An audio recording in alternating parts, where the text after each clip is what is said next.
Dateline Consumer Alert.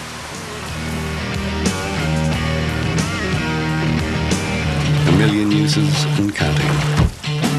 From watching the commercials, you'd think sport utility vehicles were invincible. Capable of doing anything and going anywhere. But how about here? The Insurance Institute for Highway Safety's crash facility. Doors unlocked and closed. For this round, the Insurance Institute, which is supported by insurance companies, is testing 4 smaller vehicles. They are $22,000 to $26,000 SUVs that have already passed the government's 35-mile-an-hour frontal crash test. The Institute uses what it says is a more realistic test, slightly off-center at 40 miles an hour. The Institute rates vehicles as good, acceptable, marginal, or poor, based on structural performance and the likelihood of a human driver being injured in a crash like this one. The very top performers are also awarded a best pick. The best pick, if you will, is like the cream of the crop. President Brian O'Neill and his engineers decide which cars of this group will make the grade. The Honda CR-V has been on this runway before. Watch what happened 4 years ago when it only got a marginal rating. There's significant collapse of the structure. The steering column moved up. High forces were recorded on the dummy's head, the kinds of forces that might cause a significant concussion. Here's the redesigned 2002 model. The new CR-V is a vast improvement.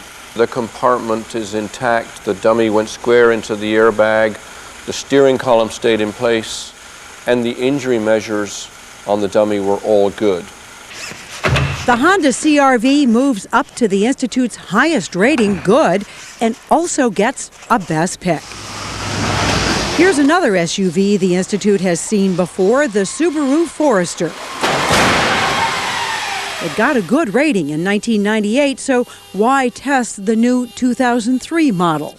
Well, the last time we tested the Subaru Forester, even though overall it was a good performer, the structure was rated as acceptable and we had some moderately high forces on the dummy's right leg. And how does it do this time around? As we expected, the Forester has done well. The Forester's structure looks good, but an old problem has reappeared. Again, high forces on the dummy's right leg. But nothing serious enough to downgrade the Forester. The 2003 version gets a good plus the added bonus of best pick. Now the first ever SUV from GM's Saturn division, the 2002 Vue. Watch its debut at the Institute.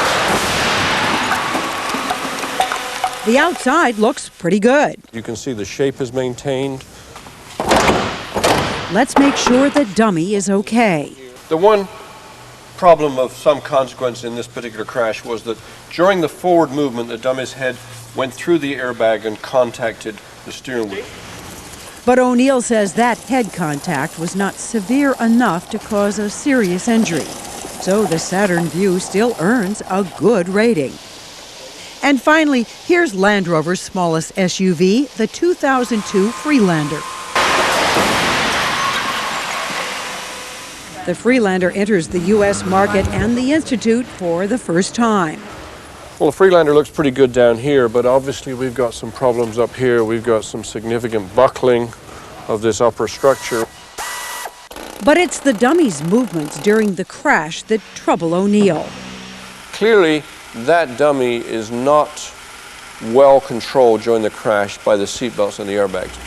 Although the forces recorded on the dummy's head are not high, O'Neill says the outcome for a real driver could be very different. And they might not get so lucky as this dummy did, and they might hit the door sill and hit that hard with their head, for example. The Freelander gets the second highest rating, acceptable. 4 years ago, when the Institute first tested small SUVs, there was only one good performer. Now almost all of them are doing a lot better. To recap this round, the Honda CR-V, Subaru Forester, and Saturn Vue are rated good. The Land Rover Freelander rates acceptable. The Institute has now rated 10 small SUV models that are currently on the market. Among them, another good performer, the Santa Fe from Hyundai. At the other end of the scale, marginal ratings for the Kia Sportage and Ford Escape, also sold as the Mazda Tribute. Ford tells Dateline it is testing design changes to improve the Escape. And it's not just SUV makers that are working to better their performance. Many vehicles are now getting higher marks in the crash test. And we see no reason or have no reason to expect the performance to deteriorate with future models. You can find the complete test results for these SUVs and other vehicles tested by the Insurance Institute on our website.